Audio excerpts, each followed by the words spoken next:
SCA as a service gives us the ability to move at the urgency in which you need technology. We are coming with a baseline of very knowledgeable resources, but people is truly the foundation. My name is Jonah Ensor, and I'm a CRA supporting CDAO, and I work for this lovely woman at Arlo Solutions.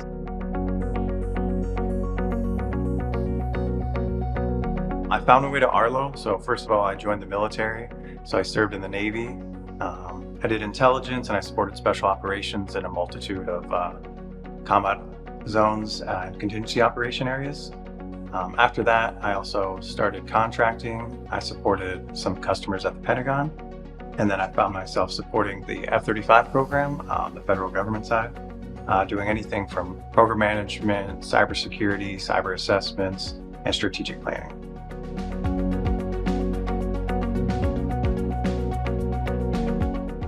How do you think what we're doing right now within CDAO and with SCA as a service differs from that? Of course. So I see it more so that we're really looking at it from a risk-based perspective instead of compliance. And like you said, so we were steeped in policies and checklists, and that's not really getting to the true problem of what is risk, how does that impact the system, the data, and ultimately our customer, which is a warfighter, just downrange supporting our country. Yeah. And so what we're providing is we're really looking at a holistic problem, assessing the risk, like we said, to just data, system, and ultimately to the warfighter, which is not a compliance mindset. Yeah, I agree. And and knowing that compliance does have its place, right? We're still in the federal government. We still have statutory requirements. Those are things. Compliance is important. Compliance is just not security. I say that because compliance gets a bad name a lot, and that's because the people are trying to replace the terms compliance with security. It's very difficult to go from a compliance way of thinking, right? Compliance, we can say it's either good or bad, it's green or it's red. And when you're looking at risk, that's a big spectrum. So now we're looking at the risk of use.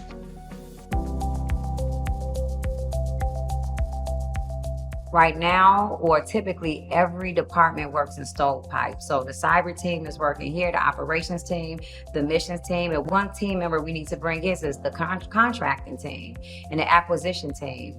But when we do not hold the vendors and partners accountable, and a lot of that has to be done in the acquisition phases. And so when people are delivering and companies are delivering systems to the government, we need to start holding companies accountable to make sure that they're delivering secure systems.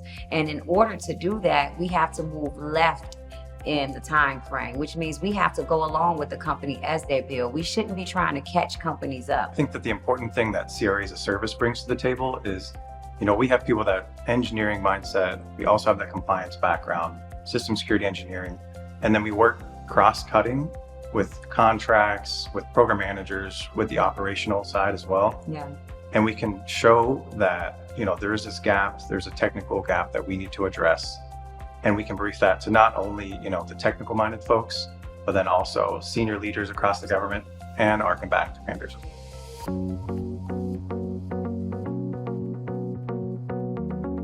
The speed that technology is changing in is we've never seen anything like it before. So being able to get people and assessors and senior level cyber experts to start day one working on the ground, I think is pivotal, because what I've seen within the programs, people are bringing assessors in. Once the assessors come in, now you have to train them, right? And so now you have to train them on the technology, you have to train them on individual processes. Each agency has different guides, policies, statutory requirements that they have to address. So every time you're bringing a new person in, you have to onboard them to all that. So that may take months, and that's if they come with the right technical skills. I think what we're looking at with SCA as a service is we're going to come in with that, and we're going to develop that for the agency. But I think the most important thing to focus on is, like you said, we're here to mentor people as well. So we're not just providing that highly skilled mindset. We're going to build that up. We're bringing in an ecosystem for that organization to become successful and truly define risk, and then also mentor people, bring them up from junior to seniors, right? Mm-hmm. And then they can train their own communities and their own organizations.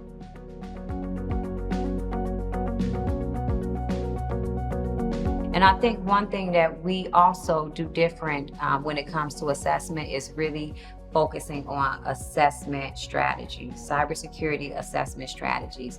What I've seen in the past that I think have gotten a lot of folks in trouble, you jump right into assessment. But really look at the strategy, look at the framework, bring everyone together, do IPTs, let everyone know what's going on. It's not about a test, a win or lose. We like to start with what we say is a step 0, which is that prepare step.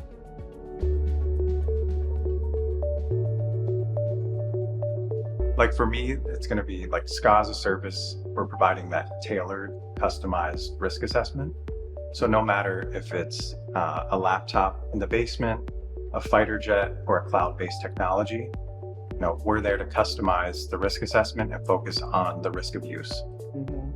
So to me, that's where CRA as a service or SCA as a service is much different, because again, we're looking at the entire problem set, no matter whether, again, you're in Afghanistan or you're in the basement of the Pentagon. We're going to customize the risk assessment and provide a true risk picture to that authorizing official focused on the operational environment.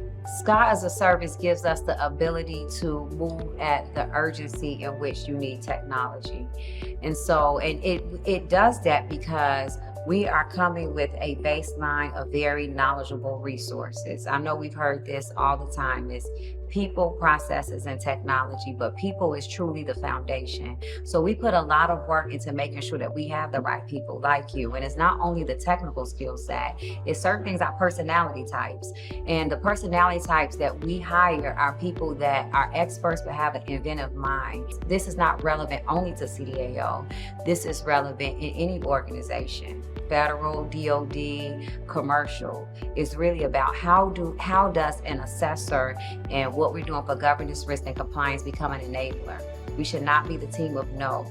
We haven't in the past been able to translate what the technical and cyber people are telling the leaders. So they haven't been able to make the appropriate decisions.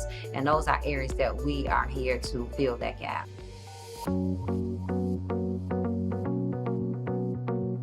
We focus on a specific niche.